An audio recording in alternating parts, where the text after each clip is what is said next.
Hello students, कैसे हैं आप सब। आई होप अच्छे होंगे। आज हमारा टॉपिक है active and passive transport. Actually हमारा टॉपिक सिर्फ ट्रांसपोर्ट है।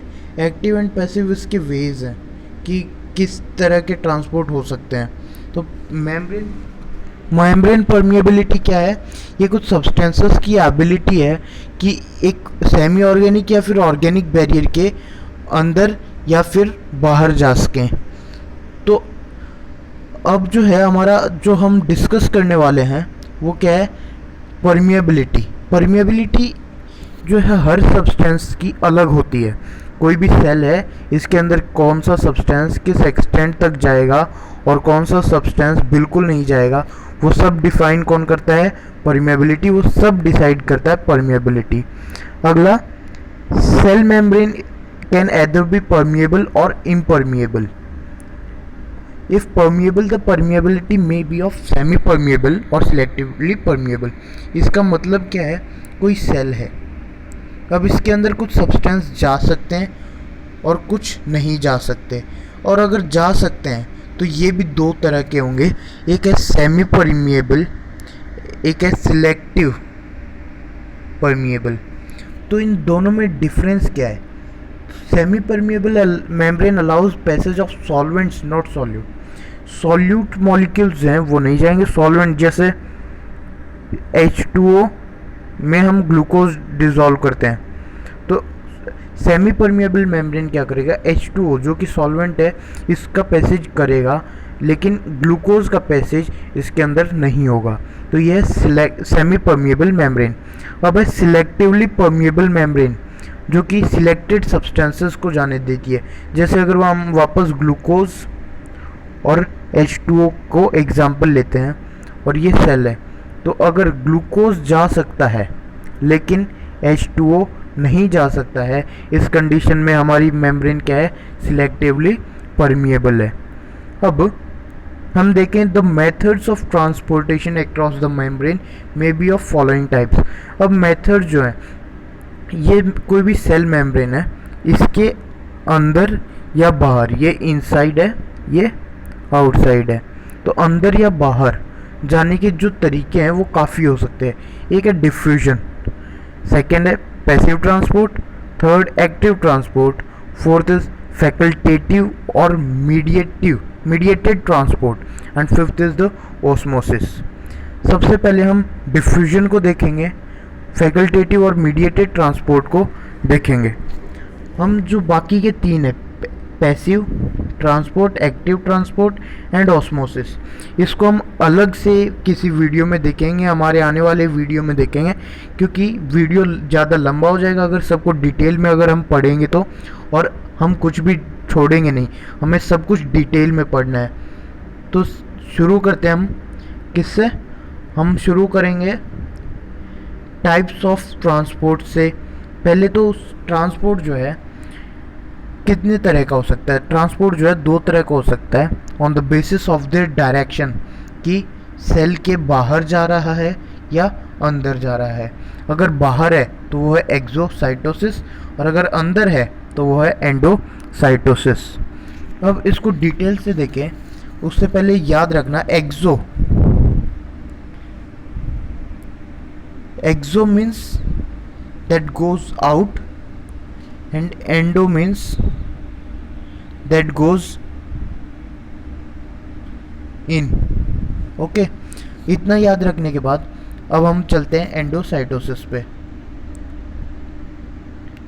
एंडोसाइटोसिस पे आप ध्यान से देखें, and in endocytosis cells can take in substances either through a vacuole or through vesicle। Endocytosis involves in taking of substances in an energy consuming process। इसमें क्या है? वैक्यूल के फॉर्म में, ये वैक्यूल है, ये सेल है, इसके अंदर वैक्यूल के फॉर्म में ये जा सकता है, या फिर एक वेसाइकल के फॉर्म में, जो हम आगे आने वाली जो हम इसके टाइप्स पढ़ेंगे उसमें देखने वाले हैं। लेकिन इससे पहले फैगोसाइटोसिस की हम मैकेनिज्म देखते हैं। कोई भी फूड पार्टिकल है जो सेल में क्या करेगा? वो पहले अपनी पोजीशन बनाएगा, इसने बनाई, नेक्स्ट स्टेप क्या होगा? सेल इसे एनगल्फ करेगी। पहले ये कांटेक्ट में आया है, ये इसकी 3 प्रोसेसेस है जो हम आगे स्टेजेस के नाम से देखने वाले हैं। अब ये कुछ इस तरह हो जाएगा और नेक्स्ट ये सेल के अंदर अपनी जगह बना लेगा। तो इस तरह से ये है एंडोसाइटोसिस की प्रोसेस। तो एंडोसाइटोसिस जो है 2 तरह का होता है, एक फैगोसाइटोसिस एंड पिनोसाइटोसिस। फैगोसाइटोसिस को हम बोलते हैं सेल ईटिंग, क्योंकि इसमें जो हमारा फूड जो है, सेल जो फूड कंज्यूम कर रही है वो किस फॉर्म में है, सॉलिड। और जबकि पिनोसाइटोसिस को हम बोलते हैं सेल ड्रिंकिंग, क्योंकि इसमें जो हमारा फूड है वो क्या है, लिक्विड फॉर्म में है। तो इसी बेसिस पर हम फैगोसाइटोसिस को 2 में क्लासिफाई करते हैं, या फिर 2 प्रोसेस के नाम से जाना जाता है, फैगोसाइटोसिस एंड पिनोसाइटोसिस।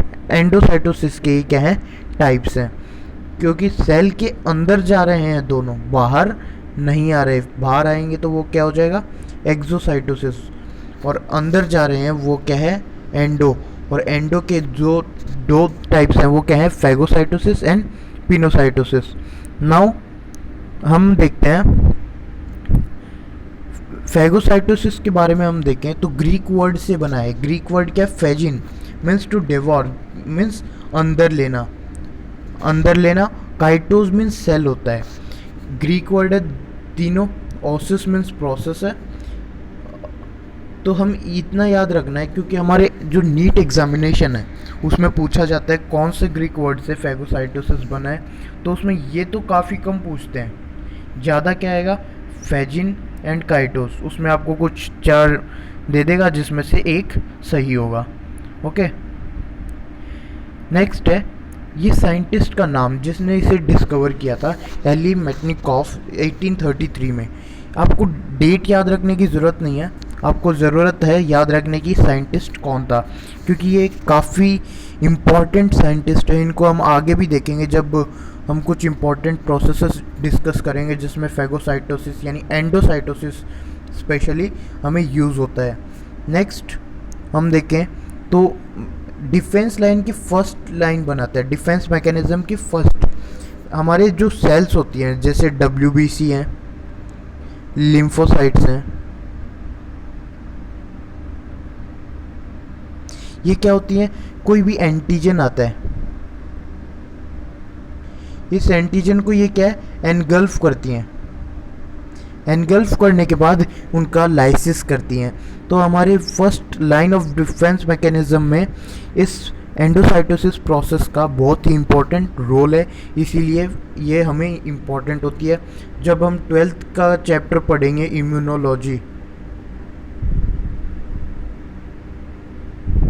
उसमें एंडोसाइटोसिस की काफ़ी यूज़ होगा। उसमें जो हम WBC हैं, लिम्फोसाइट्स हैं, उनमें देखेंगे कि ये यूज़ कैसे होता है, इसकी प्रोसेस क्या है, एनगल्फ करके एंटीजन का डाइजेशन कैसे होता है।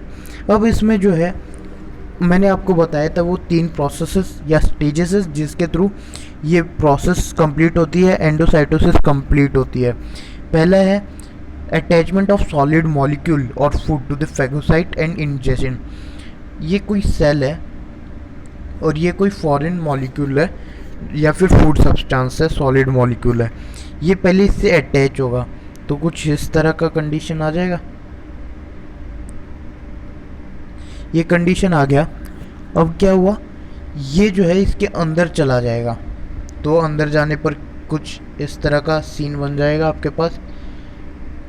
ये सीन बन गया तो अब इसका डाइजेशन होगा, लाइसिस होगा। जनरली हम लाइसिस बोलते हैं इसके डाइजेशन को। और फिर जब ये कंप्लीट हो जाएगा तो सेल कुछ इस तरह से इसको इजेक्ट आउट कर देगी।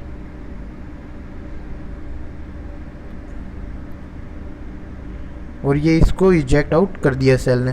तो इस तरह से एंडोसाइटोसिस या फिर बोल सकते हैं फैगोसाइटोसिस जो है कंप्लीट होती है। नेक्स्ट है हमारे पास पिनोसाइटोसिस, जिसको हम सेल ड्रिंकिंग भी बोलते हैं, क्योंकि इसमें क्या है, जो हमारा जो फूड है, जो सेल का जो फूड है वो किस में, लिक्विड ड्रॉपलेट्स के फॉर्म में है। और ये लिक्विड ड्रॉपलेट्स जो है वेसाइकल्स के फॉर्म में सेल के अंदर जाती हैं और एक कंपार्टमेंटलाइजेशन हो जाता है, कंपार्टमेंट बना लेती है जिसे हम पिनोसोम बोलते हैं। तो ये हमारी हुई एंडोसाइटोसिस। एंडोसाइटोसिस जो कि खुद दो तरह की है, phagocytosis and pinocytosis. Okay, next है एक्सोसाइटोसिस। अब अगर सेल के बाहर अगर कुछ सब्सटेंस जाते हैं तो वो एक्सोसाइटोसिस कहलाता है। इसमें देखिए, it is a process which involves ejection of transport of substances outside the cell through the plasma membrane. It is also referred to as shipping out of cellular products. Cellular products को क्या है, cell के बाहर shipping करने की process बोला जाता है। ये जो है एंडोसाइटोसिस का रिवर्सल है कि एंडोसाइटोसिस क्या होता था, सब्सटेंसेस को अंदर लेता था और जब लाइसिस हो जाता था तो बाहर भी तो देता था। तो ये एंडो था और ये क्या हो गया, एक्सो हो गया। तो इस तरह से हम देख सकते हैं कि अगर बोला जाए रिवर्सल ऑफ एक्सोसाइटोसिस तो endocytosis, and reversal of endocytosis तो वो होगा एक्सोसाइटोसिस। Next diffusion. डिफ्यूजन अगर आपको मैं बताऊं तो ये हमेशा क्या है, नेट मूवमेंट है मॉलिक्यूल्स या फिर एटम्स की उनके हायर कंसंट्रेशन से उनके लोअर कंसंट्रेशन में। हायर कंसंट्रेशन है, इनके लोअर कंसंट्रेशन की तरफ जा रही है, तो ये क्या है, डिफ्यूजन है। अब देखें तो ये डाउन देयर कंसंट्रेशन ग्रेडियंट है, मतलब higher to lower concentration region में ये जाती है। अब ये तब तक चलेगी जब तक मान लीजिए यहाँ पे ऐसे नहीं बोल 5 मॉलिक्यूल्स मान लीजिए और यहाँ पे 2 है, 6 मान लीजिए इसको। अब इससे यहाँ पे जाएंगे कुछ मॉलिक्यूल्स, एक गया, यहाँ पे बचे 5, फिर यहाँ पे हुए 3, 4 और 4, कुछ इस तरह का कंडीशन जब बन जाएगा तो ये रुक जाएगा। वहाँ पे रुकेगा नहीं, हम ये नहीं कहेंगे कि रुकेगा, ये डायनामिक स्टेट में आ जाता है। क्योंकि कोई भी प्रोसेस हो, आपने केमिस्ट्री में पढ़ा होगा कि वो हमेशा डायनामिक इक्विलिब्रियम में रहती है। इक्विलिब्रियम कभी भी स्टॉप नहीं करता कि जब इधर 4 कंसंट्रेशन है, इधर 4 है तो ये रुक गया, ऐसा नहीं है। यहाँ से मॉलिक्यूल्स कुछ इस तरफ जाएंगे, यहाँ से कुछ मॉलिक्यूल्स इस तरफ जाएंगे, that is they are in dynamic equilibrium. They are in dynamic equilibrium. Static equilibrium is never achieved in such conditions. Okay? तो डिफ्यूजन जो है स्प्रेडिंग आउट कहा जाता है इसे। अब ये तो सिंपल है, इससे कुछ ज़्यादा क्वेश्चन नहीं पूछा जाता इस लाइन से, तो आप इसको अगर इग्नोर करेंगे तो भी कोई बड़ी बात नहीं है। अब इम्पॉर्टेंट है, यहाँ से जो कुछ मैं पढ़ाने वाला हूँ ये आपके लिए इम्पॉर्टेंट है। यूनिफॉर्म होने तक मैंने आपको बताया था, जैसे यहाँ पे 6 है, 2 है, तो यहाँ से मॉलिक्यूल्स इस साइड जाते जाएंगे और 4 से 4 जब ये हुआ तो ये डिफ्यूजन का हो जाता है, स्टॉप हो जाता है। डिफ्यूजन स्टॉप हुआ है, इक्विलिब्रियम स्टॉप नहीं हुआ है। ये मैं वापस रिपीट करता हूँ कि डिफ्यूजन जो है स्टॉप हो जाता है, लेकिन जो इक्विलिब्रियम है वो स्टॉप नहीं करता है। तो ये आपको ये याद रखना है, अगर क्वेश्चन पूछा जाए which of the following stops diffusion और this equilibrium, then diffusion stops not the equilibrium. Next है सिंपल डिफ्यूजन। अब डिफ्यूजन जो है 2 तरह के है, एक है सिंपल एंड एक है फैसिलिटेड। तो इनमें डिफरेंस क्या है, डिफरेंस देखें तो सिंपल जो है उसमें क्या होगा, refers to the process where a substance passes through the membrane without the help of any intermediate. ये मेम्ब्रेन है, यहाँ से सीधा मॉलिक्यूल यहाँ पर चला गया और इसे ही क्या कहा है, सिंपल डिफ्यूजन। इसके लिए जो फोर्स रिक्वायर्ड है वो डिफ्यूजन खुद है, इसके लिए दूसरा कोई फोर्स ज़रूरी नहीं होता। जनरली जो गैसेस हैं, गैसेस जो हैं वो इस प्रोसेस में जाती हैं, क्योंकि गैसेस जो हैं इनमें कोई बाउंड्री नहीं होती, सेपरेशन के लिए बाउंड्री नहीं होती, और इनमें जो मिक्सिंग कैपेबिलिटी है वो भी ज़्यादा है, तो ये डिफ्यूज़ होती रहती है। गैसेस जो है वो ज़्यादा डिफ्यूज़ होती हैं, तो इनके डिफ्यूजन का मैं बता सकता हूँ ऑर्डर जो होगा वो गैसेस ज़्यादा होंगी, फिर लिक्विड और सॉलिड। अगर मैं कहूँ सॉलिड बिल्कुल ही नहीं होता तो ये गलत होगा। सॉलिड कुछ हद तक होता है लेकिन बहुत नेग्लिजिबल होता है, 0.01% मैं आपको कह सकता हूँ। अब है फैसिलिटेटेड, जब ये मेम्ब्रेन के अंदर अगर कोई प्रोटीन आ जाए ना ट्रांसपोर्ट के लिए, तो अब ये फैसिलिटेटेड कहलाता था। सिंपल डिफ्यूजन सीधा चला गया, फैसिलिटेटेड में पहले वो इससे बाइंड होगा, ये जो है अपना रोटेशन करेगा और अपने इस मॉलिक्यूल को यहाँ पर रिलीज़ कर देगा। फिर इसकी जो फ्री बाइंडिंग साइट हुई ये वापस इस साइड आएगी, नए प्रोटीन नए सबस्ट्रेट से बाइंड करेगी, वापस टर्न करेगी, ऐसे इसकी साइकिल चलती रहती है। तो आप इसके नोट्स जो हैं यहाँ से ले सकते हैं, कॉपी कर सकते हैं, वीडियो पॉज करके नोट डाउन करें। और अगर आपको पीडीएफ चाहिए तो आप मुझसे कांटेक्ट कर सकते हैं कमेंट सेक्शन में।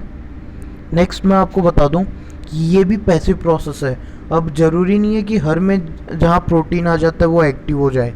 पैसिव प्रोसेस है क्योंकि इसमें एनर्जी जो है एटीपी के फॉर्म में यूटिलाइज नहीं हो रही है। अगर एनर्जी यूटिलाइज नहीं होती उसे हम कहेंगे पैसिव प्रोसेस, और अगर एनर्जी यूटिलाइज होती तो उसको हम कह देते हैं एक्टिव प्रोसेस। ओके, नेक्स्ट अब आप देखें कि ये जो है सिंपल डिफ्यूजन से डिफ़र क्यों करता है। सिंपल डिफ्यूजन से ये डिफ़र करने के इसके दो ही कारण हैं।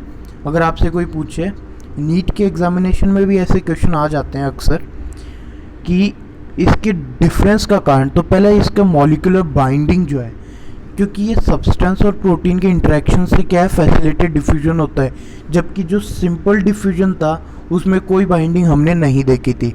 लेकिन हमारे पास जो ये फैसिलिटेटेड डिफ्यूजन है उसमें बाइंडिंग होती है सबस्ट्रेट एंड प्रोटीन की। Next, rate of diffusion depends on the temperature due to the presence of an activated binding site.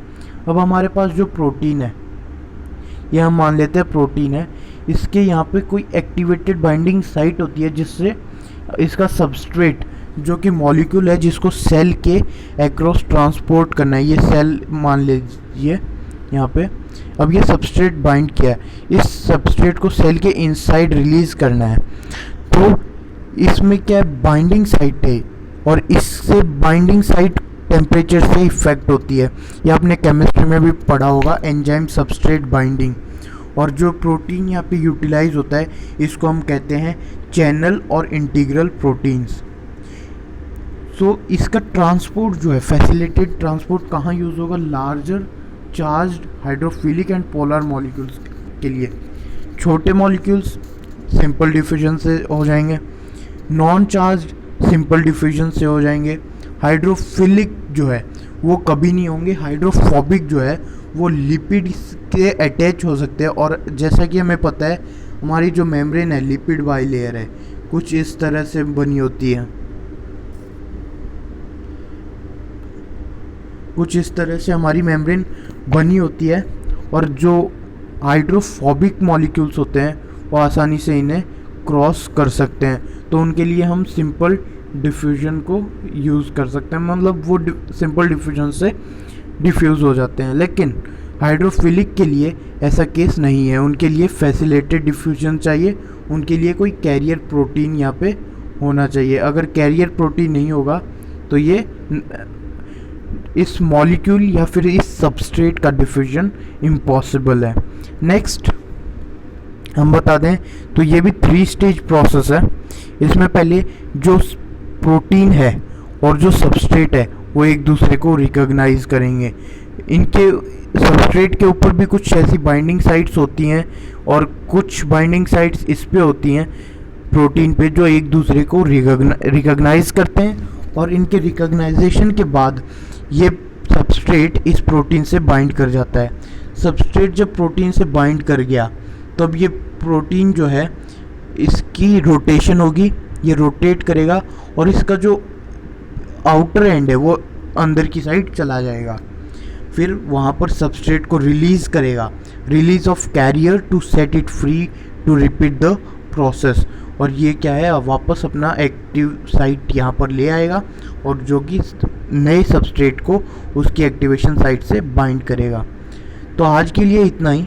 अगली क्लास में हम पढ़ेंगे एक्टिव एंड पैसिव ट्रांसपोर्ट और उसके अलावा ऑस्मोसिस। अगर हम ये एक में कर देते तो काफ़ी लंबा वीडियो हो जाता और इसके कारण हमें पढ़ने में भी क्या करते हैं, हम उसको फॉरवर्ड करते रहते जो कि सही नहीं है। तो अगले वीडियो के लिए देखते रहिए स्टडी लॉजिकली चैनल, सब्सक्राइब करना ना भूलिएगा। Thank you students.